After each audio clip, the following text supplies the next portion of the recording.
Consumer अड्डा में आपका स्वागत है। आपके साथ मैं हूं विपिन भट्ट और आज एक खास शो है भाई, मजेदार शो है क्योंकि आज हम बात कर रहे हैं भारत ओएस की या भरोस की, क्योंकि एक नया ऑपरेटिंग सिस्टम, ओएस मतलब ठीक है, जो दर्शक समझते हैं, बहुत सारे दर्शक जानते हैं, जो नहीं जानते, यानी कि ओएस का मतलब ऑपरेटिंग सिस्टम। अब ऑपरेटिंग सिस्टम क्या? जो आपके मोबाइल को चलाता है। आप में से जो लोग एंड्रॉयड फ़ोन का इस्तेमाल करते हैं वो एंड्रॉयड ऑपरेटिंग सिस्टम का इस्तेमाल करते हैं, जैसे विंडोज़ का माइक्रोसॉफ्ट जो कि आपके कंप्यूटर को चलाता है, और जो लोग एप्पल के फ़ोन का इस्तेमाल करते हैं वो iOS से परिचित होंगे, यानी आपके फ़ोन को चलाने वाला बेसिक सॉफ्टवेयर जिसमें कुछ एक ऐप्स भी होते हैं और बाकी वो आपके फ़ोन को रन करता है। तो अभी तक तो हिंदुस्तान में यही दो मेजर फ़ोन के सॉफ्टवेयर है, पूरी दुनिया में भी यही है, एंड्रॉयड का ऑपरेटिंग सिस्टम या फिर हम बोलें कि एप्पल का iOS यानी कि एप्पल का ऑपरेटिंग सिस्टम। लेकिन अब भारत ने बना लिया है अपना खुद का ऑपरेटिंग सिस्टम, भरोस, यानी कि भारत ओएस। IIT मद्रास और वहाँ पर एक स्टार्टअप ने मिलकर इसको तैयार किया है। तो ये दिखने में, सुनने में तो बात बड़ी क्रांतिकारी लग रही है, लेकिन क्या ऐसा होगा कि आने वाले वक्त में आपके और हमारे सबके मोबाइल फ़ोन हमारे देश में बने made in India operating system पर चलेंगे? चलिए तो बातचीत करते हैं, बड़ा मज़ा आने वाला है आज के शो में। हमारे साथ जुड़ रहे हैं द मोबाइल इंडियन के एडिटर संदीप बुत्की साहब, एंड्रॉयड अथॉरिटी के एडिटर ध्रुव भूटानी और कोर ओवर के CEO अंकुश सभरवाल। आप तीनों का ही बहुत बहुत स्वागत है। तो संदीप, आपसे शुरुआत करते हैं। आप जितना हम समझ पाए, ठीक है, एक ऑपरेटिंग सिस्टम आ रहा है, भारत में बना हुआ ऑपरेटिंग सिस्टम, लेकिन क्या ये पूरी मोबाइल की दुनिया को बदल देगा? मतलब कल को आपको और मेरे फोन इस पे चलने लग जाएंगे? विपिन, एक अच्छा ओएस आया है विकल्प के तौर पे। एक हिंदुस्तानी स्टार्टअप कम्युनिटी ने इसको डेवलप किया है और भारतीयों को दिया है। लेकिन अगर सबसे पहले ऐसे करते हैं, नाम पे थोड़ी रोशनी डालते हैं। नाम है इसका बहार ओएस, भरोस भी कह सकते हैं, लेकिन अगर ओएस को साइड में करते तो बहार। बहार यानी कि अगर हिंदी वर्ड है, इसका मतलब है वेट। अब सवाल ये आता है कि ये जो वेट है, जो इसका जो बहार है, ये किस में भारी पड़ने वाला है? एंड्रॉइड में भारी पड़ने वाला है, जो मोबाइल की दुनिया में एक जाना माना नाम है और एकदम, अगर मतलब iOS भी है, लेकिन अगर एंड्रॉइड की दुनिया में देखिए, सबसे ज्यादा फोन यूज करते हैं, वो उसको चैलेंज कर पाएगा? या फिर ये कंज्यूमर से भारी पड़ने वाला है? कंज्यूमर से पड़ने का मतलब क्या होता है कि कंज्यूमर्स की लाइफ को ये आसान करेगा या मुश्किल करेगा? अगर मुश्किल करेगा तो बाहर हो जाएगा, लेकिन अगर थोड़ा आसान कर दे तो बाहर ला देगा, तो बाहर से बाहर बन जाएगा। ये उसका सफर ये तय कर पाता है कि नहीं, ये तो आने वाला वक्त ही बताएगा। लेकिन आज की डेट में अगर बात करें, ये जो एक ऑपरेटिंग सिस्टम ने बनाया है, ये इन्हें बेसिकली बनाया है एंड्रॉइड इकोसिस्टम, एंड्रॉइड जो प्लेटफॉर्म है उसी पे। अगर सरल भाषा में बात करें कि जो गाड़ी के चेसिस टाइप का होता है, तो चेसिस जो इस गाड़ी का है, जिसमें पूरा बनाया गया है, वो है Android OS.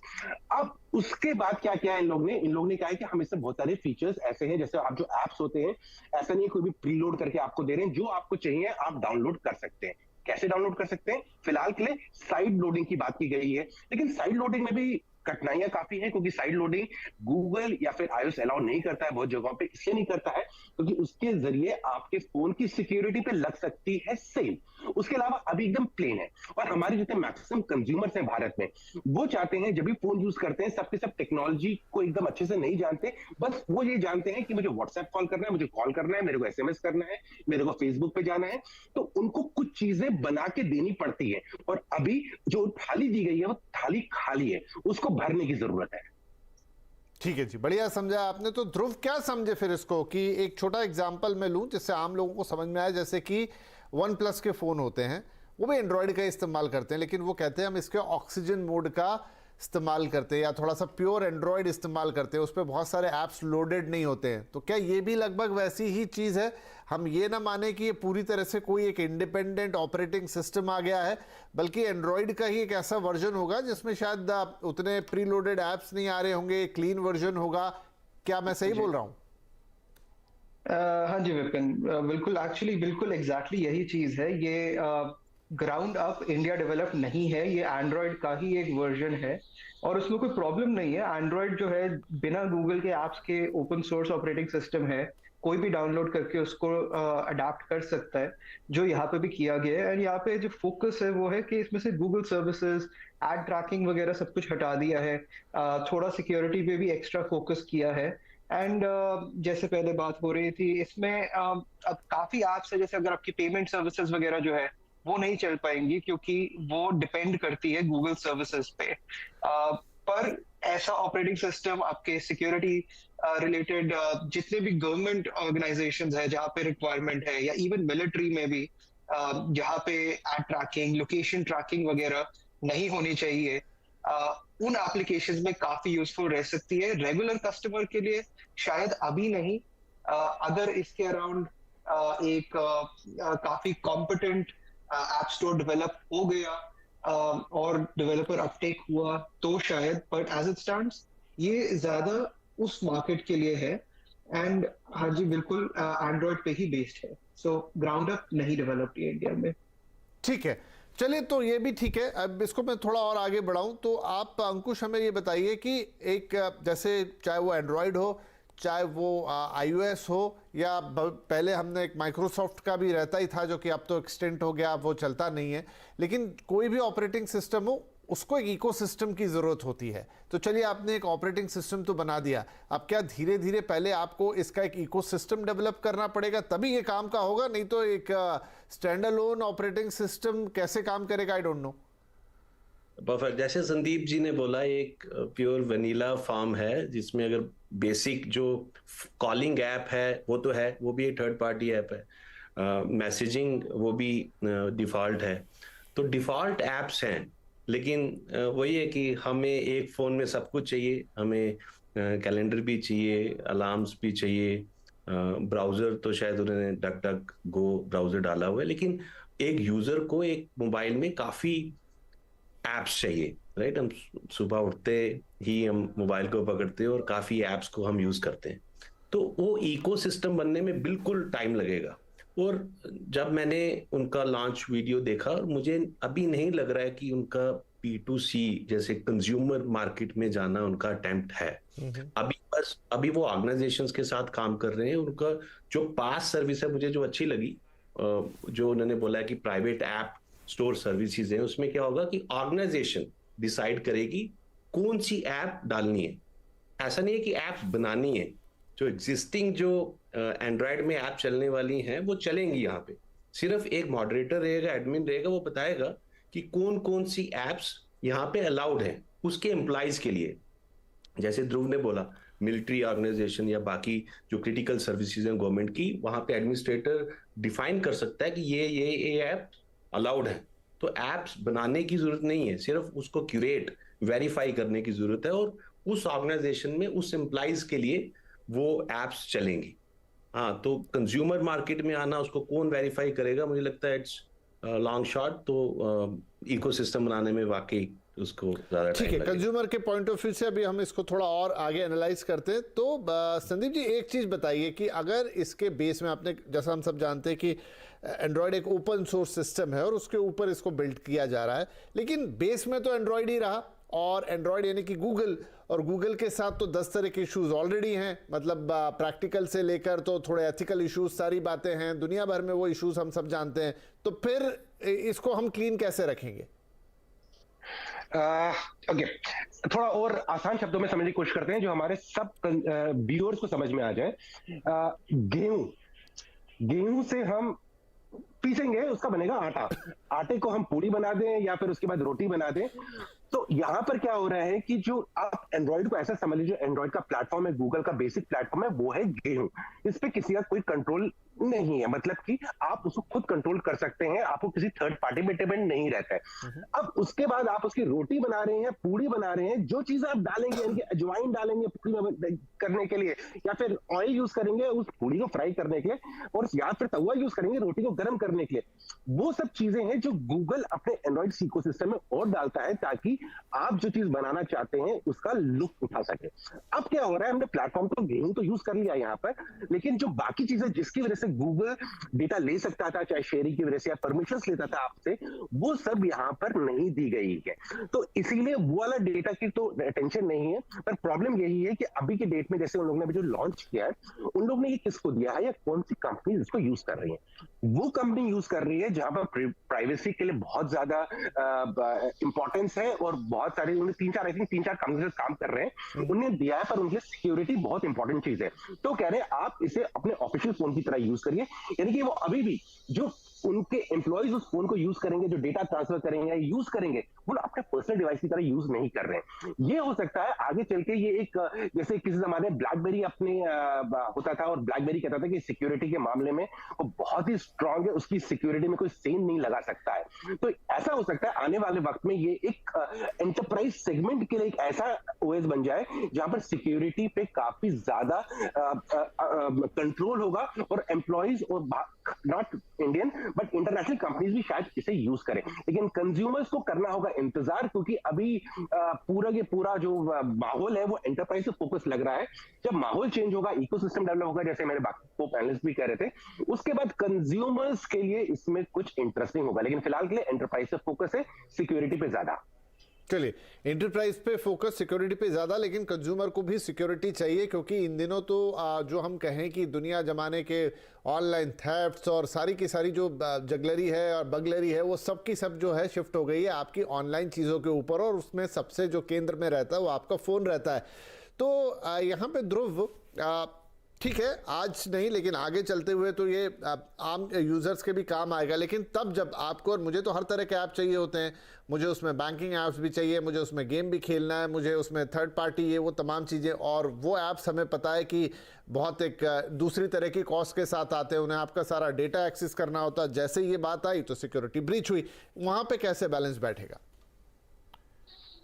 See, I think security breach होना बोलना आई थिंक थोड़ा इसके लिए एग्जैजरेशन हो जाता है। सिक्योरिटी ब्रीच ना करिए, लेकिन आपका पूरा एक्सेस रहता है फिर आपके फोटो पे, आपके कॉल्स पे, आपके मैसेजेस पे, एवरीथिंग।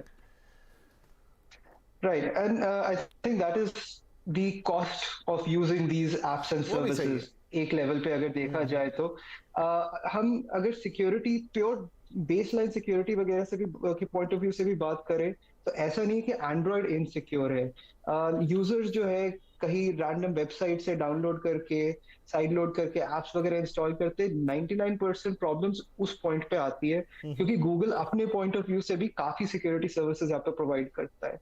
अब बाकी अगर हम भाई सिक्योरिटी की जगह हम प्राइवेसी यूज कर ले, प्राइवेसी शायद ज्यादा बेटर वर्ड रहेगा। हाँ जी, एग्रीड, बट आप भी एग्री करेंगे कि ये मॉडर्न जो कंप्यूटिंग एनवायरनमेंट है, सबको सब कुछ फ्री में भी चाहिए, एंड जो मॉडर्न करेंसी है इसकी वो आपका डेटा है, एंड कहीं ना कहीं वो बैलेंस स्ट्राइक करना, आई थिंक वो उनके ऑपरेटिंग सिस्टम से ज्यादा रेगुलेशन वगैरह एस्पेक्ट में ज्यादा आ जाता है कि वो डेटा इंडिया में कंट्रोल किया जाए, कितना डेटा अलाउ किया जाए, एंड आई थिंक वो ऑपरेटिंग सिस्टम से थोड़ा ज्यादा बियॉन्ड आगे जाता है। बिकॉज आप ऑपरेटिंग सिस्टम लेवल पे अगर कंट्रोल कर भी लो, अगर आप फोन में ब्राउजर यूज कर रहे हो एंड ब्राउजर के थ्रू साइन इन कर रहे हो, तब भी तो आपका डेटा एक्सेस हो सकता है, और उस पॉइंट पे आपका ऑपरेटिंग सिस्टम कुछ नहीं कर सकता इसके बारे में। सो आई थिंक ये कन्वर्सेशन काफी ज्यादा ब्रॉड हो जाती है, बट बाहर ओएस के पॉइंट ऑफ व्यू से अगर देखा जाए तो ज्यादा फोकस है आपका from privacy point of view, ad tracking, location trekking,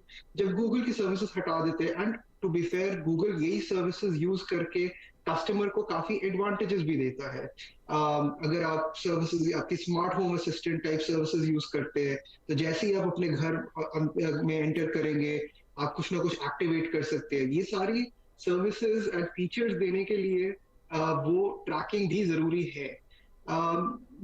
so end of the day customer कैसे इसको एक्सेप्ट करता है। पर मुझे पता है क्या लगता है कि जैसे आपने कहा कि बहुत सारे लोग, सबको फ्री भी चाहिए, मुझे नहीं लगता किसी को फ्री चाहिए, उनको दरअसल पता ही नहीं है कि वो कॉस्ट उनसे क्या ली जा रही है। आप मुझसे अगर कह दे कि चलिए ये जो सारी सर्विसेज देते हैं इसके बदले में आप मुझे 500 रुपये महीना या 1000 रुपये महीना दीजिए और मैं कोई ट्रैकिंग नहीं करूंगा और कुछ नहीं करूंगा, तो सारे लोग खुशी खुशी देंगे, एक अलग डिबेट हो जाएगी ये।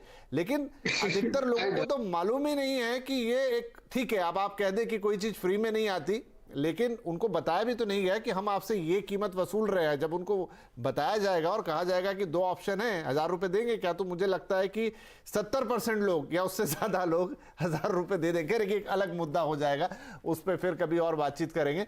तो अंकुश साहब, एक शुरुआत तो अच्छी लग रही है, लेकिन क्या अब इसको मैं कैसे देखूं? जैसे भारत इन दिनों काफी क्रांतिकारी काम कर रहा है। अगर मैं उसको देखूं कि यूपीआई जो हमने बना लिया वो वाकई में एक लैंडमार्क चीज हो गई, तो क्या उसी तरीके से हम इसमें भी आगे बढ़ जाएंगे, या आने वाले वक्त में हम कोई हिंदुस्तान का एक्चुअल जिसे कहते हैं फ्रॉम स्क्रैच एक ओएस बनता हुआ भी देखेंगे?